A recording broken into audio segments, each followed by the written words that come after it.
Ecuaciones de Maxwell.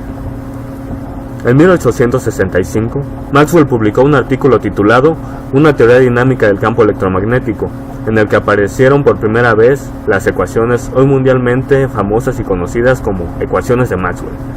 Estas ecuaciones expresan de una manera concisa y elegante todas las leyes fenomenológicas sobre la electricidad y magnetismo que se habían formulado desde el siglo XVIII, entre ellas las leyes de Ampère, Faraday y Lenz.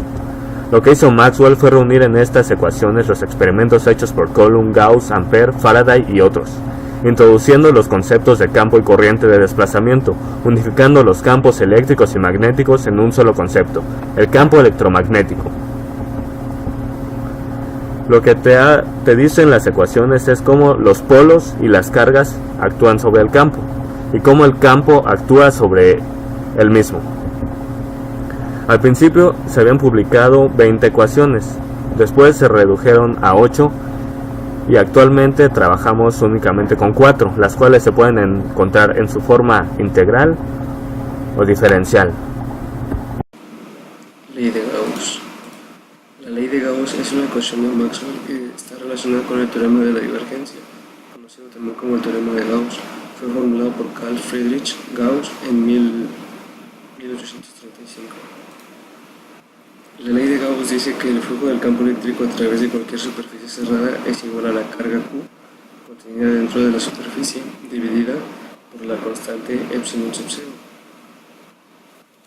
Entonces, la ley de Gauss está representada por la siguiente ecuación, que es la integral cerrada. Esto significa que hay que integrar respecto a toda una superficie cerrada por el campo eléctrico de producto punto del diferencial del área. Esto es igual a la carga cerrada sobre epsilon sub 0, que esta es la parte que mencionamos en la parte anterior. Siempre se ocupa esta ecuación para resolver problemas. En este caso tenemos una carga Q positiva, tenemos un punto, entre esa carga y ese punto tenemos una distancia R, tenemos una superficie gaussiana, que es toda esta parte de aquí. En este caso está representada como una esfera, es un ejercicio tridimensional y este círculo representa una esfera. Entonces tenemos que calcular cuánto es el área que está atravesando las líneas de campo. Entonces tenemos que nuestra ecuación, teniendo que es una carga positiva, entonces estaría saliendo hacia nuestra superficie gaussiana, y el diferencial del área podemos tomar como que está en la misma dirección, de esta forma. Entonces tenemos que nuestra carga positiva estaría saliendo, y de la misma forma nuestra dirección del diferencial del área, cuando está en la misma dirección, es generalmente lo que ocurre cuando resolvemos este tipo de ejercicios, que el campo eléctrico y el diferencial de área están en la misma dirección. Podemos reescribir la fórmula de una forma más fácil, que es igual a la fórmula anterior, solamente que en este caso, en vez de ser producto punto, ahora va a ser una multiplicación directa, ya que estamos hablando de magnitudes y no de productos escalares. Además, a esa distancia R, el valor del punto de distancia es el mismo en cualquier punto, ya que sería equidistante de la carga que genera el campo. Esto es igual a que en cualquier parte de la superficie la distancia de aquí a acá es la. Entonces, en el caso del campo eléctrico, es una constante de magnitud y saldría de la integral. Entonces, de tener esta ecuación, pasaríamos a sacar el campo eléctrico de nuestro, ya que se convirtió en una constante, pasaríamos a sacarla de la integral, que nos queda de esta forma. Si continuamos despejando nuestra ecuación, la integral cerrada del diferencial del área es igual al área total. Toda esta parte de aquí se convierte en el área total, porque estamos integrando una superficie cerrada. Entonces sería igual a reescribir nuestra ecuación de la siguiente manera. que nos queda así.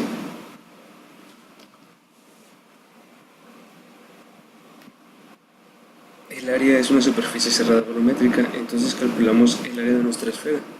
Como ya mencionamos, en nuestro ejercicio estamos ubicando una esfera. Entonces el área de una esfera es 4pi r cuadrada. Por lo tanto, al momento de sustituir esa fórmula del área de nuestra esfera dentro de esta área total, nos queda reescribir nuestra ecuación de la siguiente forma. Entonces, cuando tenemos esto, ya solo nos queda despejar el campo, que es nuestra incógnita, el campo eléctrico. Al momento de despejarlo, tenemos una nueva fórmula que nos queda de la siguiente forma. Campo eléctrico es igual a nuestra carga cerrada por el área de nuestra esfera por la constante que es epsilon sub 0. Solamente hemos estado despejando nuestra ecuación respecto a conforme nos va nuestro ejercicio. Entonces, a veces no se encuentra en un espacio vacío, entonces hacemos un cambio en una ecuación, en la parte de Q sobre epsilon sub 0. Hacemos un cambio que nos queda 1 sobre epsilon sub 0 es igual a la área de nuestra... No, es igual a 4pi sobre K, este que diga por K. Entonces, despejando K, nos queda esta nueva fórmula. Entonces, al momento de sustituir K, podemos reescribir nuestra fórmula en nuestra ecuación anterior, quedándonos de la siguiente manera. O sea, esta ecuación la vamos a sustituir dentro de esta y nos queda de esta forma. Entonces, ahí tenemos esa nueva ecuación que es la ecuación del campo eléctrico generada por una carga puntual. Para aplicar la ley de Gauss es necesario conocer previamente la dirección y el sentido de las líneas del campo generadas por una distribución de carga.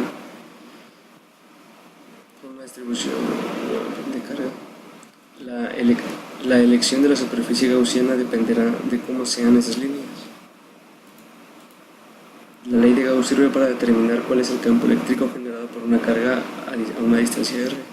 Lo fundamental es saber cuál es la superficie gaussiana sobre la cual va a integrar y lo importante es saber cuánto es la carga cerrada. Entonces, con eso concluimos nuestro ejercicio y nuestra explicación sobre la ley de Gauss. Mi nombre es Josué Ramírez Cabrera. A mí me tocó el tema ecuación de la ley de Gauss para el campo magnético. Se dice que experimentalmente se llegó al resultado de que los campos magnéticos, a diferencia de los eléctricos, no comienzan ni terminan en cargas diferentes. Esta ley primordialmente indica que las líneas de los campos magnéticos deben ser cerradas.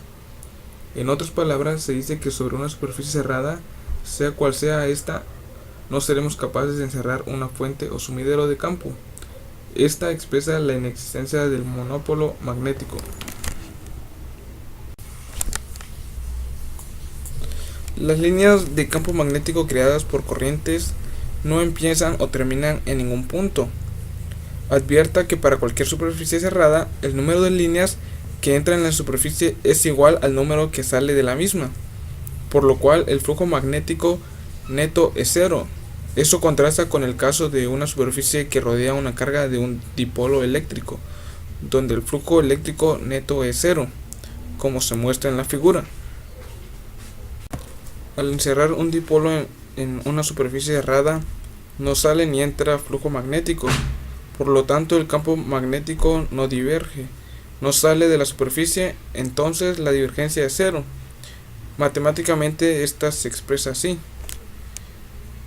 donde es la densidad de flujo magnético, también llamada inducción magnética, es claro que la divergencia sea cero, porque no salen ni entran vectores de campo, sino que éste hace caminos cerrados. El campo no diverge, es decir, la divergencia de B es nula. Esta sería su forma integral equivalente, como se expresa ahí. Como en la forma integral del campo eléctrico, esta ecuación solo funciona si la integral está definida en superficie cerrada. A continuación veremos un video para expresar mejor la fórmula. El día de hoy les voy a explicar acerca de la ley de flujo magnético para Gauss. Y aquí escribí que es una doble integral de una superficie, o mejor dicho, el flujo a través de una superficie cerrada. Entonces esto es comparable con el dA, es igual a 0. Y la explicación que viene detrás de esto es: haces una superficie gaussiana, que en este caso, imagínense que es una esfera. Un imán tiene por naturaleza un dipolo magnético, norte y sur. Del norte sale estas, llaman las líneas de campo magnético, y por el sur entran.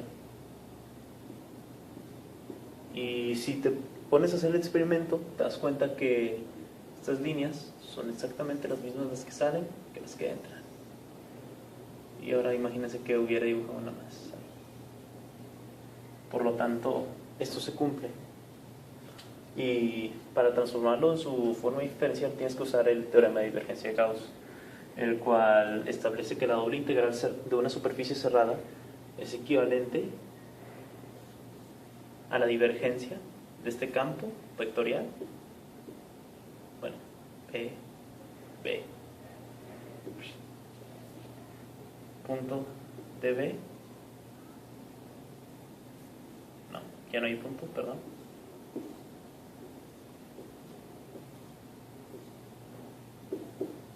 sigue siendo igual a 0. Ahora, tenemos que, aquí asumimos la constancia de la superficie, que el campo magnético no va a variar en cuestión del espacio, más bien varía en cuestión del tiempo, porque ya en cuestión del espacio haces este producto punto, y lo haces de integral con cada uno de esos componentes, pero aquí asumimos un volumen constante y te queda la ecuación original de Maxwell, la cual establece que el gradiente del campo magnético es igual a 0, y el gradiente es comparable con el flujo a través de una... Experimentos de Faraday. El experimento consistía en conectar un solenoide a un galvanómetro y hacer pasar un imán por el centro. Al hacer esto, pudo observar que la aguja del galvanómetro se movía hacia un lado, y después, al pasarlo en sentido opuesto, la aguja se movía en otro sentido.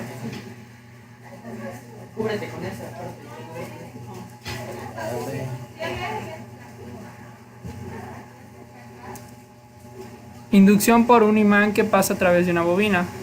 Faraday utilizó un tubo de cartón con alambre aislado enrollado a su alrededor para formar una bobina. Conectó un voltímetro a través de la bobina y registró la fuerza electromotriz inducida conforme pasaba un imán a través de la bobina. Las observaciones que Faraday obtuvo fueron las siguientes. El imán en reposo dentro o cerca de la bobina no se observó voltaje. El imán entrando en la bobina se registró algo de voltaje, que alcanzó su magnitud más alta cuando el imán se estaba acercando al centro de la bobina. El imán pasando por el centro de la bobina se registró un cambio súbito del signo en el voltaje. El imán saliendo de la bobina se registró un voltaje opuesto en la dirección inversa a la del imán, moviéndose hacia la bobina. Ok, ecuación de Maxwell. Para comenzar tenemos que tener conceptos claros, como lo es la fuerza electromotriz, que se define como el cambio negativo del flujo magnético con respecto al tiempo. Para el flujo magnético,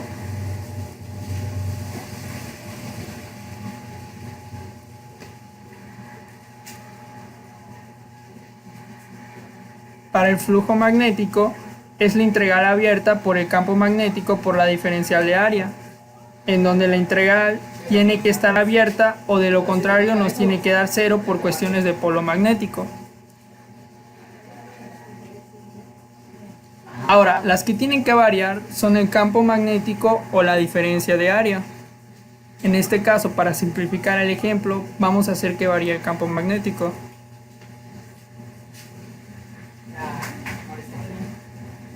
Entonces, al variar el campo magnético se induce esta fuerza E, y bajo la tercera ley de Newton, por cada acción tiene que dar una reacción. Es precisamente esa reacción la que induce una corriente creando un campo magnético que se opone al cambio que lo está creando.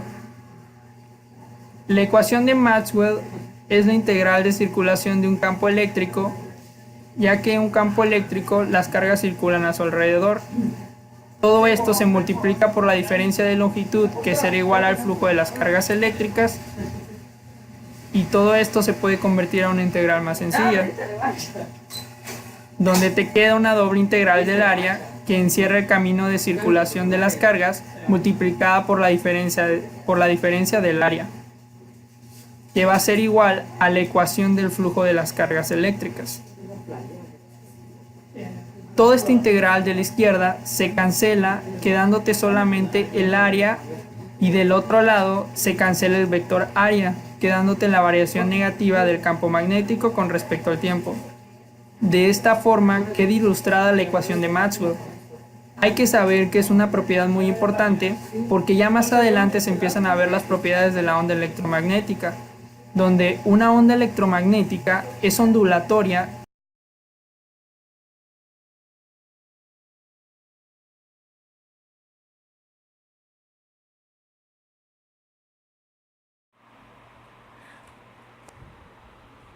Nosotros le vamos a explicar lo que es la ley de Ampère. Bueno, Ampère formuló una relación para un campo magnético inmóvil y una corriente eléctrica que no varía en el tiempo. La ley de Ampère nos dice que la circulación en un campo magnético a lo largo de la curva es igual a la densidad de corriente sobre la superficie encerrada en la curva. Matemáticamente se puede expresar en la siguiente fórmula que podemos observar. Bueno, entonces Maxwell lo que hizo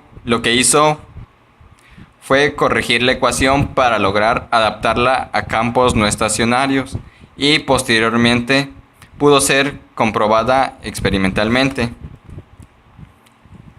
La ecuación que Maxwell creó es la siguiente que se puede observar. En este caso, la ley de Ampère confirma que un campo eléctrico varía con el tiempo, produce un campo magnético y además es consecuente con el principio de la conservación de la carga. En forma diferencial, esta ecuación toma la siguiente forma, la que se puede apreciar en la imagen.